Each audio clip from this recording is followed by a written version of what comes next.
It's Steve Eales again from the Abundance Formula. Welcome back.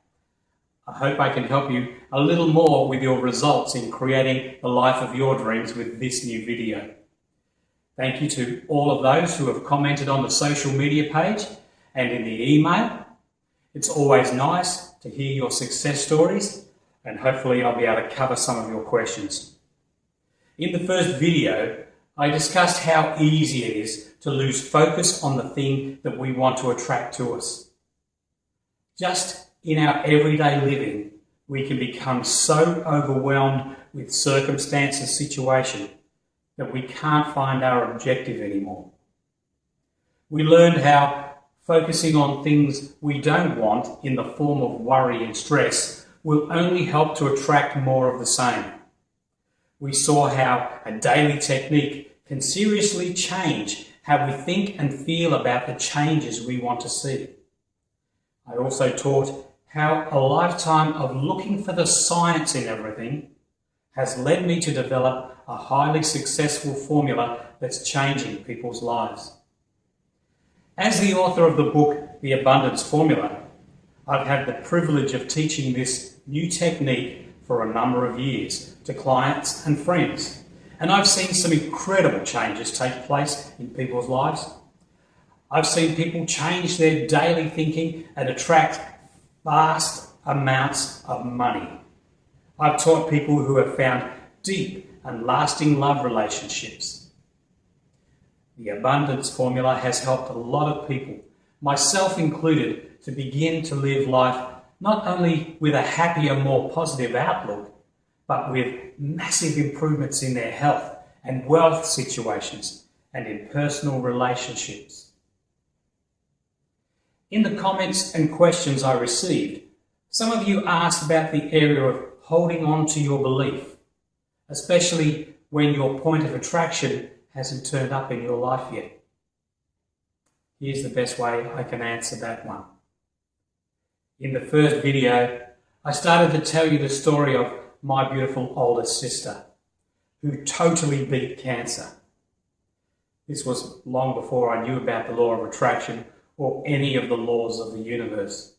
But I draw on this story every time I'm faced with an obstacle that seems too big for me to handle. You see, when my sister was only 8 years old, she was diagnosed with bowel cancer. I was only about 6 years old at the time, so I had no clue just how devastating that news was to the family. I was simply too young to understand. It seemed like we were always visiting her in the hospital, and she was always in pain. She had drips in her arms and all these other things attached to her. It was just awful. I remember one night she was in such a bad way after another operation that I sat crying underneath her hospital bed, praying to God to take away her sore tummy and give it to me instead. Of course, I never told her about that until just recently.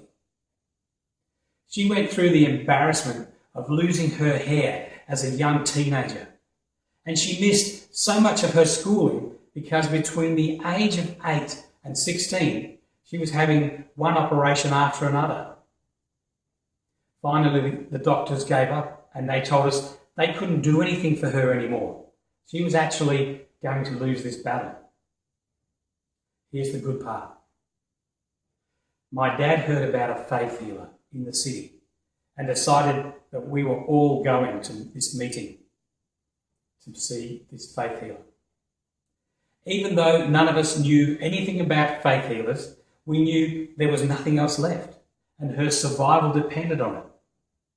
So we travelled to the city one more time for my sister's health. This time though, we all had this high expectancy that this was going to be it. Once and for all, my sister was going to be well. Well, it wasn't much of a process. In fact, it was quite underwhelming. But on that night, all those years ago, she was completely healed. My sister is still happy and healthy to this day, and never a sign of anything but terrific health. What made the difference? We knew she was going to be well. We saw her as healthy again. We believed it and we held it firmly in our hearts and in our minds. Faith is the evidence of things unseen. Asking for something in faith that it's already yours, that's the key. I often talk about the difference between asking in faith and wishing for something as if you're blowing out your birthday candles. Faith involves visualization. It involves emotion. It involves passion.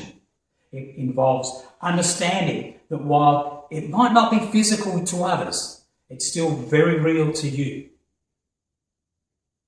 Now, as you watch this video, you probably aren't faced with a life-threatening disease. You most likely have a completely different set of circumstances. But all the principles of manifesting your desired outcome are exactly the same. If you want to see it in the physical world, you have to feel it first. You have to hold it here, and you have to hold it here, and you have to get really passionate about it. When you struggle to maintain your faith is where the abundance formula kicks in. Often our lack of manifesting prowess is due to our own personal belief system. We are all pre-programmed when we arrive here. Our DNA carries some of our programming. Our environment and our influences growing up create what we call paradigms or self-belief. In the next video, I'll be teaching how to take ownership of our belief systems and how we can change our paradigms. So if you have any other comments or questions, please message me in the comments area below.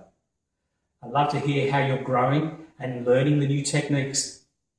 And in the meantime, I wish you an abundant and happy life, rich in all the blessings you seek. I'm Steve Eales. Bye for now.